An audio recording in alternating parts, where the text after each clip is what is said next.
Don Mazzella here again for Small Business Digest.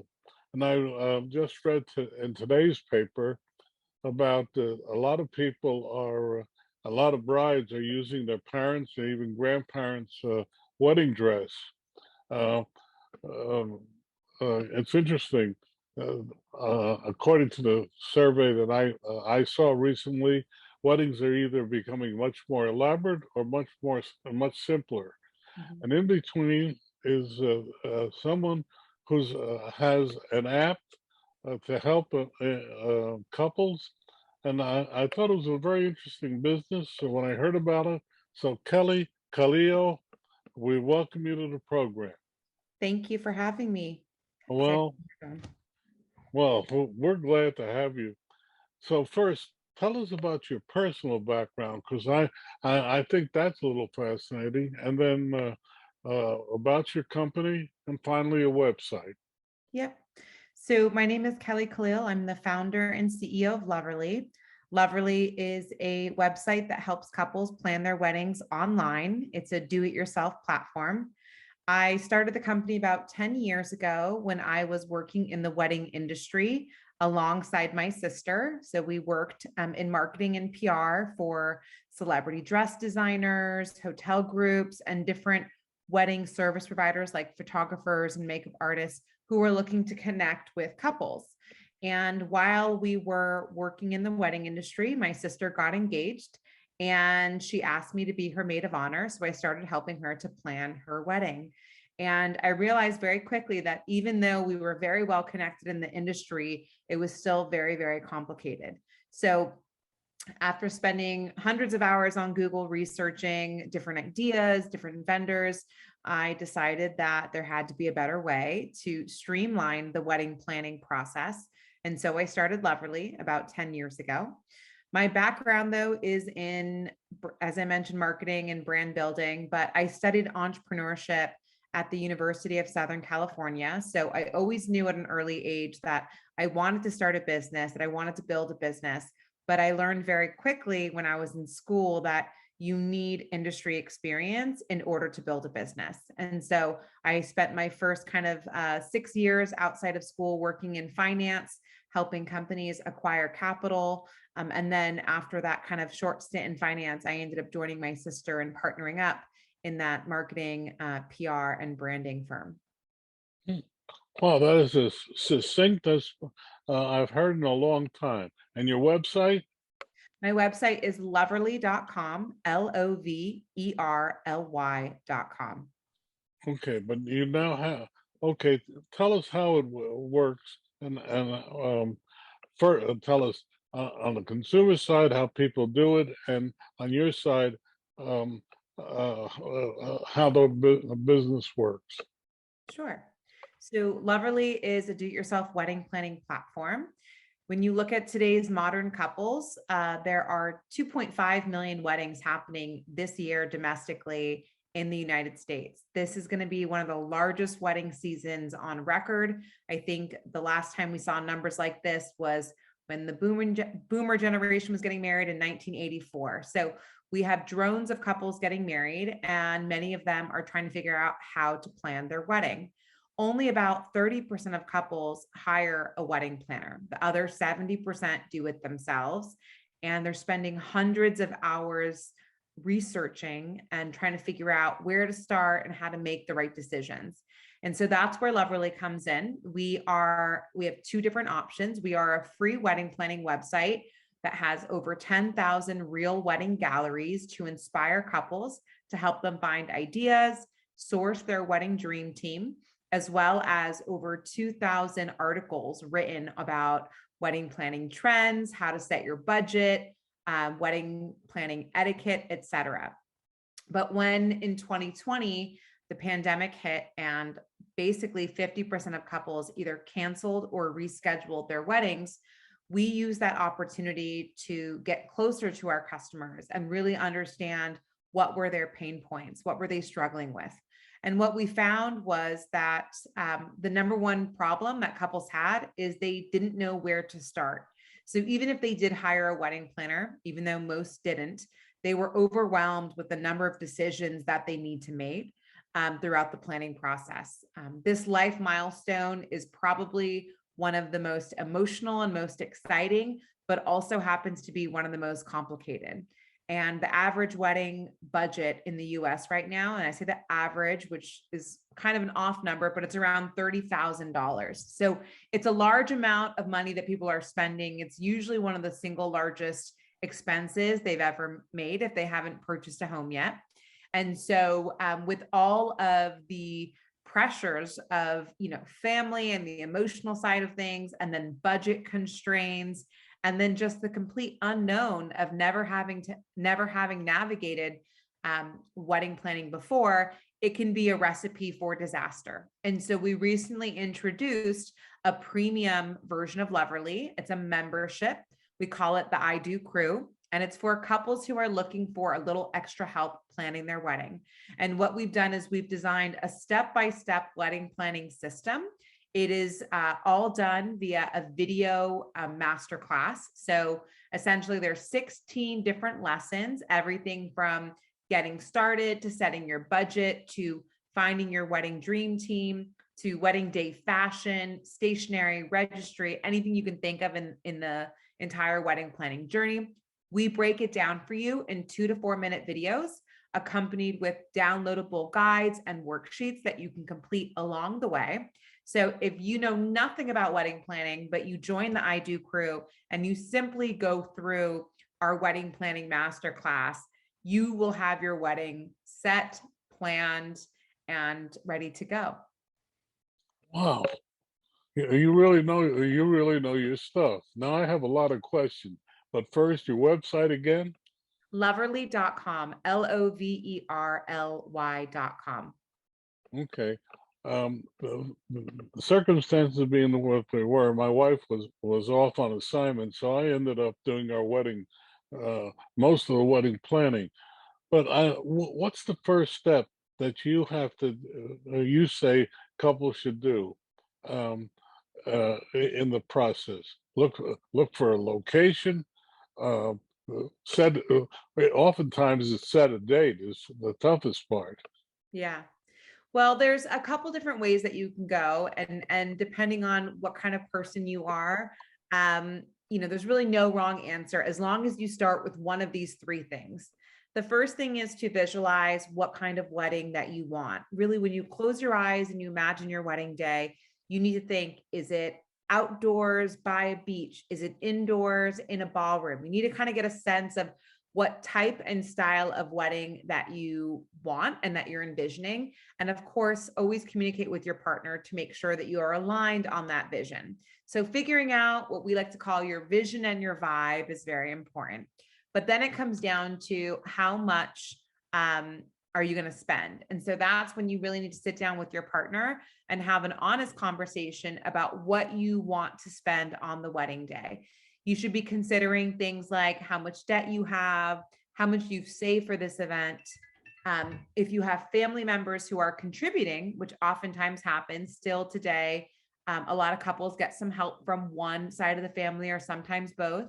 And if you are going to get help, understanding how much is being contributed and also what the expectations are for those dollars that might be contributed. Does that come with 20 people on the guest list? That come with 100 people, right?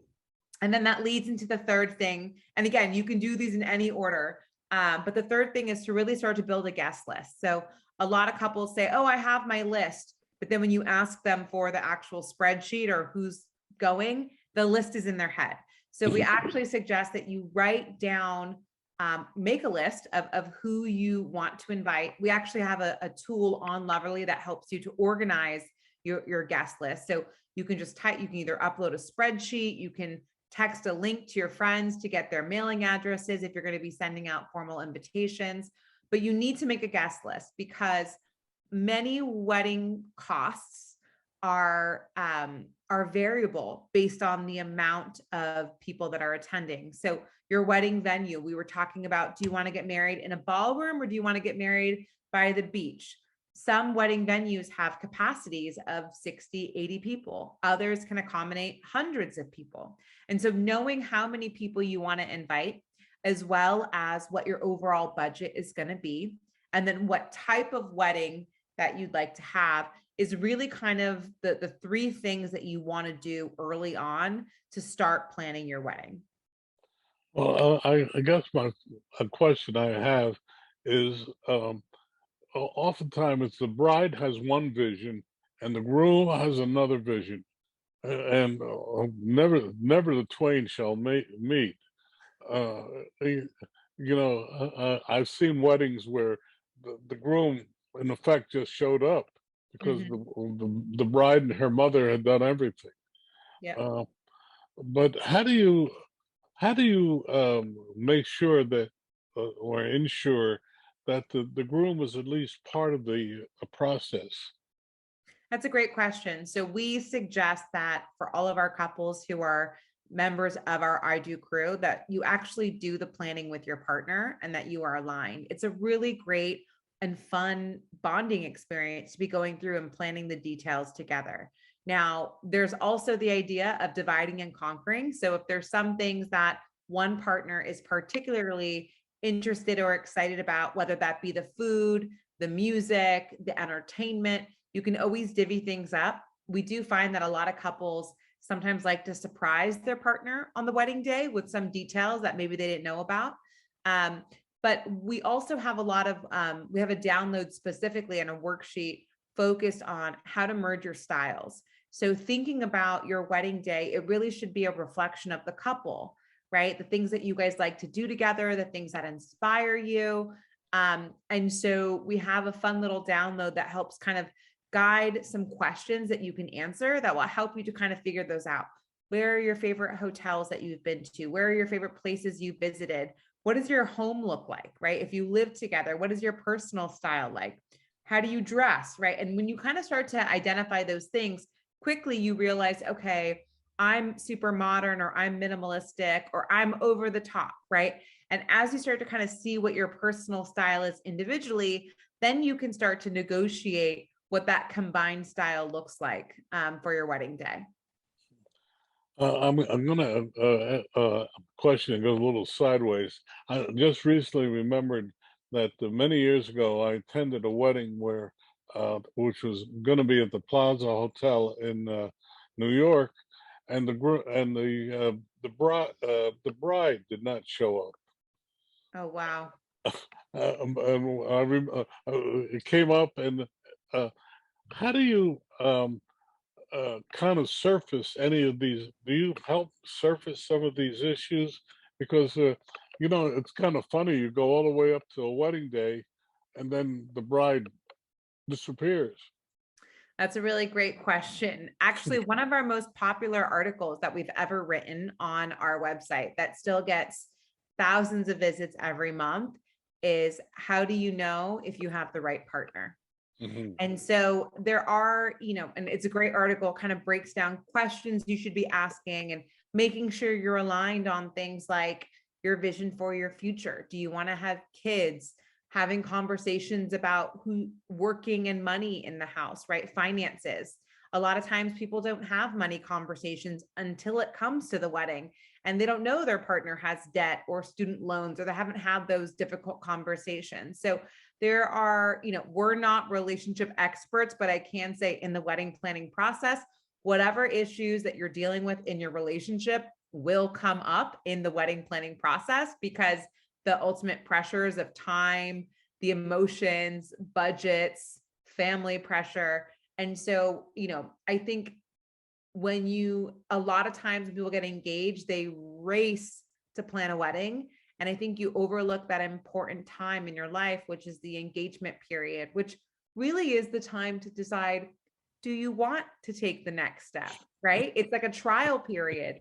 And so I think that a lot of people during the pandemic, we heard of a lot of pandemic divorces. We heard a lot of pandemic love stories where people found out, actually, I really want to be with this person, or I didn't know how amazing they were, or there's just things about this person that I can't live with. And now that I'm spending so much time with them, I realize them. So I think my tip to people who are engaged or thinking about getting engaged is, enjoy the engagement process and use that time to better get to know your partner so that you're not showing up to the wedding day and potentially leaving someone stranded at the altar.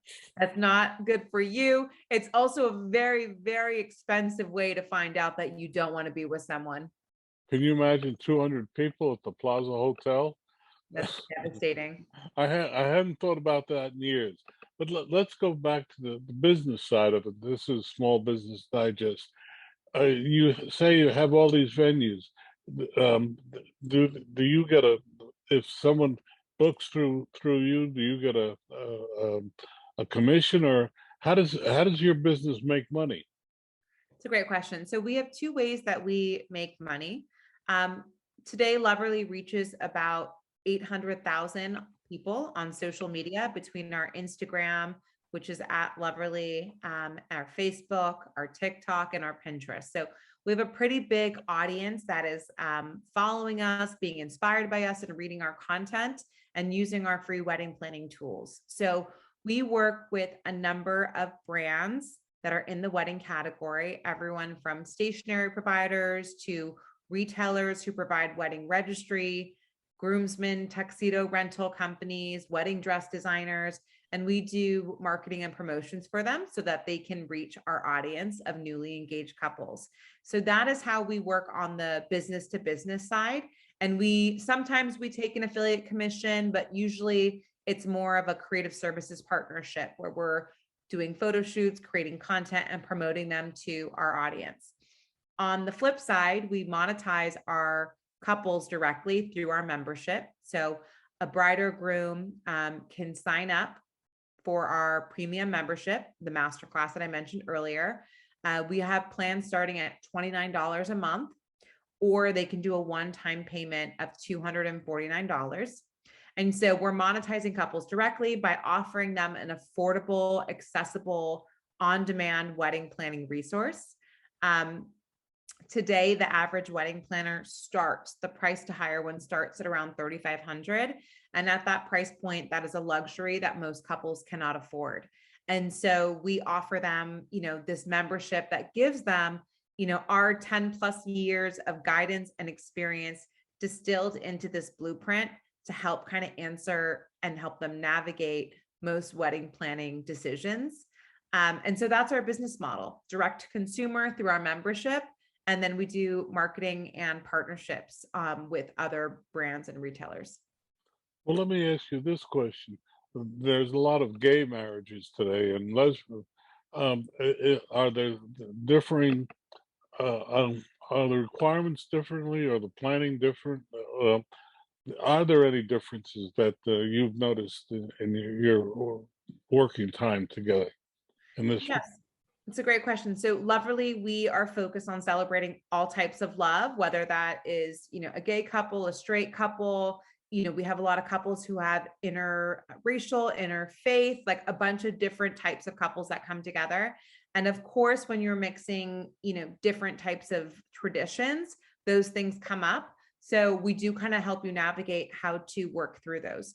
When it comes to, I would say, the LGBTQ community, I think what's really important is actually on the service provider side. So there are a number of wedding service providers that sometimes are not as friendly to that community. And so we help both couples and vendors understand these nuances. And so if you are, a couple that it's really important to you that you are working with a provider who is accepting and loving and all those things, then there's questions that you can ask.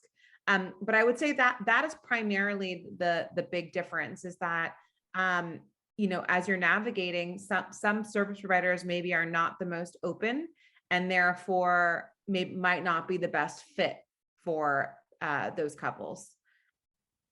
That's a great way of putting it. It's a very interesting approach. Um, uh, do you see any trends? Do you see couples marrying later in life, or um, do you see any trend that you'd like to share with this audience? Absolutely. So when I started the company about 10 years ago, the average age of a bride was around 27 and grooms was about 28. And just in the last 10 years, we've seen that number shift up to the average age for a bride being about 32 and a groom being 33. And so as couples have been delaying their weddings, right? I mean, I think probably even 15 years before, it was probably early 20s, right? So as couples are delaying when they're getting married, they're actually tending to spend a little more, but on a smaller guest list. So oftentimes, if you got married in your early 20s, you'd probably be inviting all your friends from college and high school and, preschool and kindergarten, right? And then of course, as you get older and you're probably more likely to be paying for the wedding, right? You start to think a little bit harder about who you're inviting and how big you want the ceremony to be. And then of course, as social media has exploded, it's really changed the way people are communicating and sharing in their wedding planning process. And it's caused some rift because people are excited. They just get engaged and they just go to Facebook and I'm engaged and this is exciting. And, all of a sudden you're now opening up, your wedding planning process to your whole Facebook community and maybe those people you weren't planning to invite. And so there's a lot of social media nuances that have emerged on etiquette, right? Like make sure that you've called your close family and friends before you post something on social media, right? A lot of couples are opting to have what's called an unplugged wedding, which means phones are requested to be either turned off or sometimes they're even collected at the entry point so that during a ceremony, you don't have a cell phone going off or you don't have a bunch of guests with their phones up and all of your wedding photos have, a million phones in them. So those are some of the trends we've seen just kind of on when people are getting married and whatnot. What's unique to 2022 and 2023 is, as I mentioned earlier, 50% of weddings from 2020 and 2021 were canceled or rescheduled, which means we are facing the largest wedding surge that we've seen on record, right? And so as a result, couples are kind of clamoring for wedding dates on Saturdays and Sundays. Venues do not have capacity. And so many couples are opting to get married during the week on a Monday night, on a Tuesday night, on a Thursday night, which previously people would have seen as, oh, you don't have the budget, you're getting married on an off night. But now it's just, no, I want to get married in the next 2 years. And the venue I want is booked out for almost 2.5 years every Saturday. And so that's one of the other trends that we're seeing is people choosing to get married on weekdays, which is, I think before used to be taboo. And now it's just the way things are. It's funny you should say that. A friend of ours went to a wedding on Friday night. And he Yes. said he had never gone to one before, but he said it was really one of the better weddings he went to. Your website one more time because we're running out of time. Yeah. Our website is loverly.com, loverly.com. Okay. What would you like to? We have just about a minute left. What would you like to leave our audience with? Well, I think, as I mentioned, this is the largest wedding season on record. If you are getting married or you know someone who is getting married and you're attending a wedding, do your friend or yourself a service and let them know about Loverly, especially our wedding planning membership, the I Do crew. We're here to help couples all the way from yes to I do and help them on their way to happily ever after. On that note, we say thank you so much for a wonderful time together. Thank you.